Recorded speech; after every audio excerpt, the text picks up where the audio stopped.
ವೀಕ್ಷಕರೇ ನಮಸ್ತೆ, ನಾನು ನಿಮ್ಮ ವೆಂಕಟೇಶ್ ಪ್ರಭು. ನೀವು ನೋಡ್ತಾ ಇದ್ದೀರಾ ನ್ಯೂಸ್ 18 ಡಿಜಿಟಲ್. ಚನ್ನಪಟ್ಟಣ ಉಪಚುನಾವಣೆಯ ಫಲಿತಾಂಶ ಈಗಾಗಲೇ ಹೊರಬಿದ್ದಿದೆ. ಫಲಿತಾಂಶದಲ್ಲಿ ಕಾಂಗ್ರೆಸ್ನ ಅಭ್ಯರ್ಥಿ CP ಯೋಗೇಶ್ವರ್ ಅವರು ಅಧಿಕ ಮತಗಳಿಂದ ಗೆದ್ದಿದ್ದಾರೆ. ಯೋಗೇಶ್ವರ್ ವಿರುದ್ಧವಾಗಿ ಸ್ಪರ್ಧೆ ಮಾಡಿದ್ದಂಥ ಮೈತ್ರಿ ಅಭ್ಯರ್ಥಿ ನಿಖಿಲ್ ಕುಮಾರಸ್ವಾಮಿ ಅವರು ಕೂಡ ಏನು ಚುನಾವಣೆಯಲ್ಲಿ ಬಹಳ ದೊಡ್ಡ ಮಟ್ಟದ ಫೈಟ್ ಕೊಟ್ಟಿದ್ದರೂ ಕೂಡ ಚುನಾವಣೆಯಲ್ಲಿ ಸೋಲಾಗಿದೆ.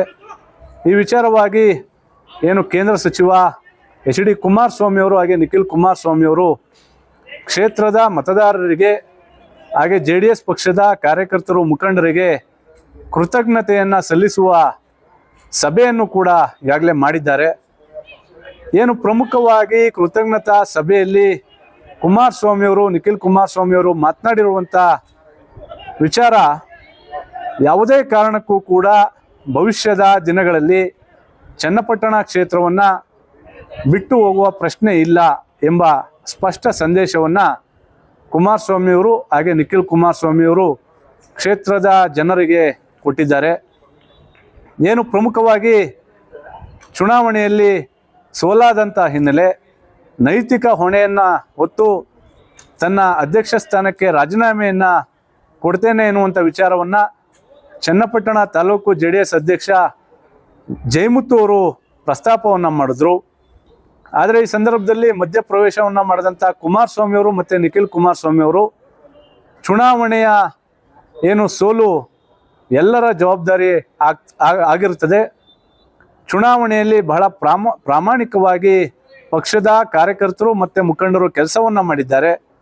ಹಾಗಾಗಿ ಇದು ಒಬ್ಬ ವ್ಯಕ್ತಿಯ ಹೊಣೆಗಾರಿಕೆ ಅಲ್ಲ ಎನ್ನುವಂಥ ವಿಚಾರವನ್ನು ಹೇಳುವ ಮೂಲಕ ಜಯಮುತ್ತು ಅವರಿಗೆ ತಮ್ಮ ರಾಜೀನಾಮೆಯನ್ನು ಅಕ್ಸೆಪ್ಟ್ ಮಾಡೋದಿಲ್ಲ ಎನ್ನುವಂಥ ಸೂಚನೆಯನ್ನು ಕೂಡ ಸಭೆಯಲ್ಲಿ ಕುಮಾರಸ್ವಾಮಿ ಅವರು ಕೊಟ್ಟಿದ್ದಾರೆ. ಪ್ರಮುಖವಾಗಿ ನಿಖಿಲ್ ಕುಮಾರಸ್ವಾಮಿಯವರ ಒಂದು ಮಾತು ಈಗ ಚನ್ನಪಟ್ಟಣ ತಾಲೂಕು JDSನ ಕಾರ್ಯಕರ್ತರು ಮತ್ತು ಮುಖಂಡರಿಗೆ ಆತ್ಮಸ್ಥೈರ್ಯವನ್ನು ಹೆಚ್ಚಿಸಿದೆ.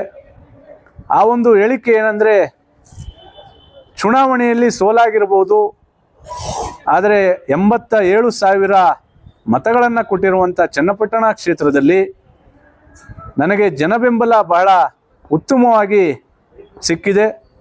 ಜೊತೆಗೆ ಪಕ್ಷದ ಕಾರ್ಯಕರ್ತರು ಮುಖಂಡರು ಬಹಳ ಪ್ರಾಮಾಣಿಕವಾಗಿ ನನ್ನ ಪರವಾಗಿ ಕೆಲಸವನ್ನು ಮಾಡಿದ್ದಾರೆ. ಹಾಗಾಗಿ ನನ್ನ ಮೇಲೆ ಯಾರೂ ಕೂಡ ಅನುಮಾನವನ್ನು ಪಡಬೇಡಿ. ಭವಿಷ್ಯದ ನನ್ನ ರಾಜಕೀಯ ಜೀವನವನ್ನು ಚನ್ನಪಟ್ಟಣದಲ್ಲೇ ನಾನು ಮುಂದುವರಿಸ್ತೇನೆ ಎನ್ನುವಂಥ ವಿಚಾರವನ್ನು ಬಹಳ ಸ್ಪಷ್ಟವಾಗಿ ನಿಖಿಲ್ ಕುಮಾರಸ್ವಾಮಿ ಅವರು ಹೇಳಿದ್ದಾರೆ. ನಮ್ಮ ಚನ್ನಪಟ್ಟಣದ ಉಪಚುನಾವಣೆಯಲ್ಲಿ ನಮ್ಮ ಪಕ್ಷದ ನಿಷ್ಠಾವಂತ ಕಾರ್ಯಕರ್ತರು ಮುಖಂಡರು ಅತ್ಯಂತ ಪ್ರಾಮಾಣಿಕವಾಗಿ ಹಗಲು ರಾತ್ರಿ ಅಂತ ನೋಡಿದಿರ ಯಾವ ಒಂದು ವಿಚಾರವನ್ನು ಲೆಕ್ಕಿಸಿದಿರ ಅತ್ಯಂತ ಪ್ರಾಮಾಣಿಕವಾಗಿ ಚುನಾವಣೆಯಲ್ಲಿ ತೋರಿಸಿದ್ದಾರೆ.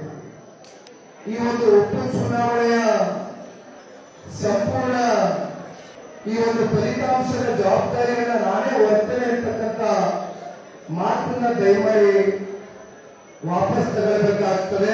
ನಾನು ಜಯಮುತ್ತಣ್ಣ ಅವರಿಗೆ ನಿನ್ನೆ ದಿನ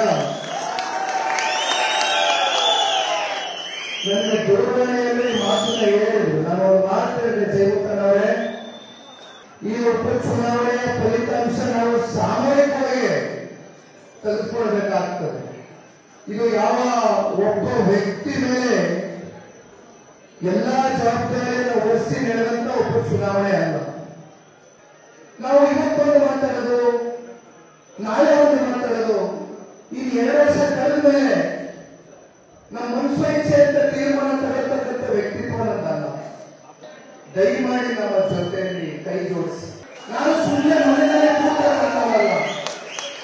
ಯಾಕೆ ನಾನು ಹೇಳ್ತಾ ಇದ್ದೀನಿ ಅಂದ್ರೆ, ಒಂದು ವಾರ ಆಗಿದೆ ಅಷ್ಟೇ ಚುನಾವಣೆ ಫಲಿತಾಂಶ. 3 ಚುನಾವಣೆಯಲ್ಲಿ ನಾನು ಸೋತಿರ್ಬೋದು, ಆದ್ರೆ ಎದೆ ಗೊತ್ತಿಲ್ಲ. ಎದೆ ಗೊತ್ತಕ್ಕಂಥ ಪ್ರಶ್ನೆ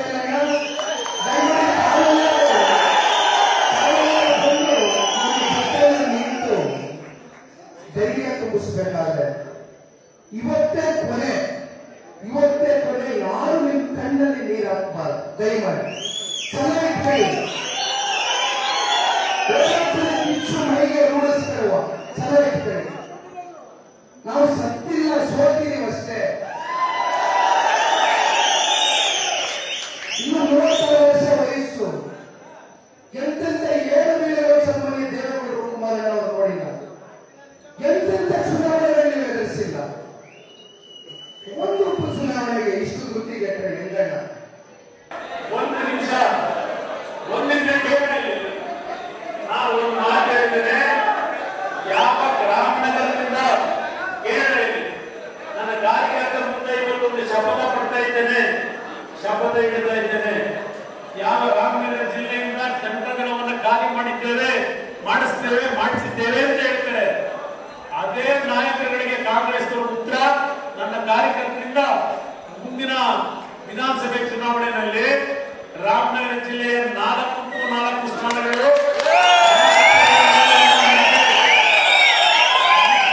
ಒಳಗೊಂಡಂತೆ ಮುಂದಿನ ಚುನಾವಣೆಯಲ್ಲಿ ಗೆಲ್ಲತಕ್ಕಂತ ಶ್ರಮ ಏನಾಗಬೇಕು ಆಗ್ಲಿಕ್ಕೆ ತಯಾರಾಗಿದ್ದೇನೆ. ಅಷ್ಟುವಾಗಿ ನನ್ನನ್ನ ರಾಮನಗರ ಜಿಲ್ಲೆಯಿಂದ ಇವರು ಯಾರು ಕಾರ್ಯ ಮಾಡಿಸ್ಲಿಕ್ಕೆ ಸಾಧ್ಯ ಇಲ್ಲ. ನನ್ನನ್ನಾಗಲೇ ನಿಖಿಲ್ ಕುಮಾರಸ್ವಾಮಿ ಇಬ್ಬರು ರಾಜಕಾರಣ ರಾಮನಗರ ಜಿಲ್ಲೆಯಲ್ಲೇ ಪ್ರಾರಂಭ, ರಾಮನಗರ ಜಿಲ್ಲೆಯಲ್ಲೇ ಅಂತಿಮ. ಯಾವುದೇ ಕಾರಣಕ್ಕೂ ಯಾವ ಅನುಮಾನವನ್ನ ಇಟ್ಕೋಬೇಡಿ. ಇವತ್ತು ನಾನು ಮಾತು ಕೊಡ್ತಾ ಇದ್ದೇನೆ, ಚನ್ನಪಟ್ಟಣವನ್ನ ಮುಂದಿನ ಚುನಾವಣೆ ಇದೇ ನನ್ನ ಕಾರ್ಯಕರ್ತರು ಮತದಾರರ ಒಂದು ಆಶೀರ್ವಾದದಲ್ಲಿ ಇದೇ 25,000 ಲೀಡ್ನಲ್ಲಿ ಗೆಲ್ಲತಕ್ಕಂಥ ಶಕ್ತಿ ನಿಮ್ಮಲ್ಲಿ ನಿಮ್ಮಿಂದ ತಪ್ಪಾಗಿಲ್ಲ. ತಪ್ಪೆಲ್ಲಿದೆ ಅನ್ನೋದು ನನಗೆ ಗೊತ್ತಿದೆ. ಆ ತಪ್ಪನ್ನು ಸರಿಪಡಿಸ್ತೀನಿ.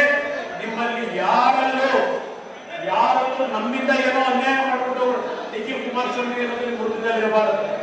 ಇವತ್ತು ಅದನ್ನ ತೆಗೆದುಹಾಕಿ ನೀವು ಅದನ್ನ ನಿಮ್ಮ ಹುಡುಗಿಂದ ಕಿತ್ತಾಕಿ ನಿಖಿಲ್ ಕುಮಾರಸ್ವಾಮಿ ಅವರ ನೇತೃತ್ವದಲ್ಲೇ ಚನ್ನಪಟ್ಟಣದಿಂದ ನಮ್ಮ ಹೋರಾಟದ ಕಾಡೆಯಿಂದ ಇವತ್ತು ನಾವು ಮುಕ್ತೀವಿ ಅಂತಕ್ಕಂಥದ್ದು, ಹೋರಾಟಕ್ಕೆ ಚಾಲನೆ ಕೊಡ್ತೀವಿ ಅಂತಕ್ಕಂಥದ್ದನ್ನ ಇವತ್ತು ನೀವು ಶಪಥ ಮಾಡಿ ಕರ್ನಾಟಕದಲ್ಲಿ ಜನಪರವಾದಂತ, ರೈತ ಪರವಾದ, ಯುವಕರ ಪರವಾದ ಸರ್ಕಾರ ಮುಂದಿನ ದಿನದಲ್ಲಿ ತರ್ತಕ್ಕಂಥದ್ದಕ್ಕೆ ನಿಮ್ಮ ಜೊತೆಯಲ್ಲಿದ್ದೇನೆ. ನಿಮ್ಮೆಲ್ಲರಿಗೆ ನನ್ನ ಹೃದಯ ತುಂಬಿದ ಕೃತಜ್ಞತೆಗಳನ್ನ ಈ ಚುನಾವಣೆಯಲ್ಲಿ ಈ ಸೋಲಿನ ನೈತಿಕ ಒಡೆಯನ ಹೊತ್ತು ತಾಲೂಕು ಅಧ್ಯಕ್ಷರಿಗೆ ರಾಜೀನಾಮೆಯನ್ನು ಕೊಟ್ಟು ಮುಂದಿನ ಕುಮಾರಣ್ಣ ಯಾವ ರೀತಿ ಮಾರ್ಗದರ್ಶನ ಕೊಡ್ತಾರೆ, ಪಾರ್ಟಿ ವಿಚಾರದಲ್ಲಿ ನನಗೇನು ಮಾರ್ಗದರ್ಶನ ಕೊಡ್ತಾರೆ, ಕಾಯ ವಾಚ ಪ್ರಾಮಾಣಿಕವಾಗಿ ಸೇವೆಯನ್ನು ಮಾಡ್ತೇನೆ. ದಯಮಾಡಿ ನಾವು ಎಲ್ಲಿಂದ ಕೂಡ ಪಾರ್ಟಿ ವಿಚಾರದಲ್ಲಿ ನಾವೇನೇ ಆದರೂ ಕೂಡ ಜೆಡಿಎಸ್ ಪಕ್ಷ ಈ 1,000 ಜನ ಬರ್ತಾರೆ, 1,000 ಜನ ಹೋಗ್ತಾರೆ, ನೋಡ್ತಾ ಇತ್ತೀಚೆಗೆ ಇಂಡಿಯಾ ಜೊತೆ ಸೇರುವಂತ ಸಂದರ್ಭದಲ್ಲಿ ಏನೇನು ಬೆಳವಣಿಗೆ ಆಗಿ ಹೋಗ್ತಾರೆ. ಆದ್ರೆ ಎಲ್ಲೋ ಒಂದ್ ಕಡೆ ಇವತ್ತು ಇಂಡಿಯಾ ಜೊತೆ ಸೇರುವಂತ ಸಂದರ್ಭದಲ್ಲಿ ನಮ್ಮ ಎಲ್ಲಾ ಪಕ್ಷಾತೀತವಾಗಿ ಎಲ್ಲಾ ಸಮುದಾಯದವರಿಗೆ ಒಂದು ಬೆಳವಣಿಗೆ ನಡೆಸಲು ಯೋಚನೆ ಮಾಡಿದ್ವಿ. ಅದೆಲ್ಲ ಒಂದ್ ಕಡೆ ತೀರಾ ಲೌಡ ಇದೆ. ಆ ಮುಂದಿನ ದಿನಗಳಲ್ಲಿ ಧೈರ್ಯ ತುಂಬುವಂತ ಕೆಲಸವನ್ನು ಮಾಡ್ತೀವಿ. ಕುಮಾರಣ್ಣ, ನಿಖಿಲಣ್ಣ, ನಮ್ಮ ಪಕ್ಷದ ಮುಖಂಡರು ಪ್ರಾಮಾಣಿಕವಾಗಿ ಕಾರ್ಯಕರ್ತರುಗಳೆಲ್ಲ ಸೇರಿ ದುಡಿದಿದ್ದೀರಾ. 77 ವರ್ಷದ ಮತದಾನವನ್ನು ದುಡಿದಿದ್ದೀರಾ. ಮುಂದಿನ ದಿನಗಳಲ್ಲಿ ಚುನಾವಣೆ ಇದೇ ರೀತಿ ಇರಲ್ಲ. ಎಲ್ಲ ಒಂದು ಅಲೆ ಯಾರಿಂದ ಯೋಚನೆ ಮಾಡೋದು ಬೇಡ, ಅವ್ರಿಗೆ ತೂರು ಬೇಡ. ತಪ್ಪಾಗಿದೆ, ತಪ್ಪಾಗಿರೋದು ಸರಿಪಡಿಸುವಂತ ಕೆಲಸವನ್ನ ಮಾಡ. ಇನ್ನು ಕುಮಾರಸ್ವಾಮಿ ಅವರು ಕೂಡ ಕಾಂಗ್ರೆಸ್ ನಾಯಕರಿಗೆ ಟಾಂಗನ್ನ ಕೊಟ್ಟಿದ್ದಾರೆ. ಈ ಬಾರಿ ಏನು 4 ಕ್ಷೇತ್ರಗಳಲ್ಲಿ JDS ಅಭ್ಯರ್ಥಿಗಳು ಸೋತಿದ್ದಾರೆ. ಆದರೆ ಭವಿಷ್ಯದ ಸಾರ್ವತ್ರಿಕ ಚುನಾವಣೆಯಲ್ಲಿ ಮತ್ತೆ JDS ಪಕ್ಷ 4 ಕ್ಷೇತ್ರಗಳನ್ನು ಗೆಲ್ಲುವ ಮೂಲಕ ಕಾಂಗ್ರೆಸ್ಗೆ ದೊಡ್ಡ ಮಟ್ಟದ ಪೆಟ್ಟನ್ನು ಕೊಡ್ತಾರೆ ನಮ್ಮ ಕಾರ್ಯಕರ್ತರು ಎನ್ನುವಂಥ ವಿಶ್ವಾಸದ ಮಾತುಗಳನ್ನು ಕುಮಾರಸ್ವಾಮಿ ಅವರು ಸಭೆಯಲ್ಲಿ ಹೇಳಿದ್ದಾರೆ. ಪ್ರಮುಖವಾಗಿ ಇಲ್ಲಿ ಚರ್ಚೆ ಆಗ್ತಾ ಇರುವಂಥ ವಿಚಾರ, ನಿಖಿಲ್ ಕುಮಾರಸ್ವಾಮಿ ಅವರು ಈಗಾಗಲೇ ಮಂಡ್ಯದಲ್ಲಿ ಲೋಕಸಭೆಯಲ್ಲಿ ಸೋತಿದ್ರು. ತದನಂತರ ಮಂಡ್ಯವನ್ನು ಬಿಟ್ಟು ರಾಮನಗರ ವಿಧಾನಸಭಾ ಕ್ಷೇತ್ರಕ್ಕೆ ಚುನಾವಣೆಗೆ ಬಂದರು. ರಾಮನಗರ ವಿಧಾನಸಭಾ ಕ್ಷೇತ್ರದಲ್ಲೂ ಕೂಡ ನಿಖಿಲ್ ಕುಮಾರಸ್ವಾಮಿ ಅವರಿಗೆ ಸೋಲಾಯಿತು. ತದನಂತರ ಚನ್ನಪಟ್ಟಣ ಉಪಚುನಾವಣೆ ಏನು ಬಂತು ಕುಮಾರಸ್ವಾಮಿ ಅವರ ತೆರವಿನಿಂದ. ಚನ್ನಪಟ್ಟಣ ಉಪಚುನಾವಣೆಗೂ ಕೂಡ ಬಂದು ಸ್ಪರ್ಧೆಯನ್ನು ಮಾಡಿದ್ದಾರೆ. ಇಲ್ಲೂ ಕೂಡ ನಿಖಿಲ್ ಕುಮಾರಸ್ವಾಮಿ ಅವರಿಗೆ ಸೋಲಾಗಿದೆ.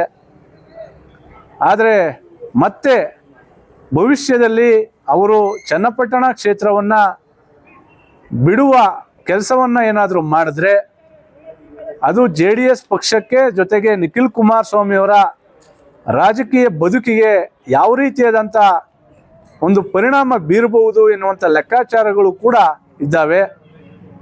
ಯಾಕಂದರೆ ಈ ಬಾರಿಯ ಉಪಚುನಾವಣೆಯಲ್ಲಿ ಕಾಂಗ್ರೆಸ್ ನಾಯಕರು ಬಹಳ ದೊಡ್ಡ ಮಟ್ಟದಲ್ಲಿ ಪ್ರಚಾರವನ್ನು ಮಾಡಿದಂಥದ್ದು ನಿಖಿಲ್ ಕುಮಾರಸ್ವಾಮಿ ಅವರು ಸೋತ ಕ್ಷೇತ್ರಗಳನ್ನು ಬಿಟ್ಟು ಹೊಸ ಕ್ಷೇತ್ರಗಳನ್ನು ಆಯ್ಕೆ ಮಾಡ್ಕೊಳ್ತಾ ಇದ್ದಾರೆ.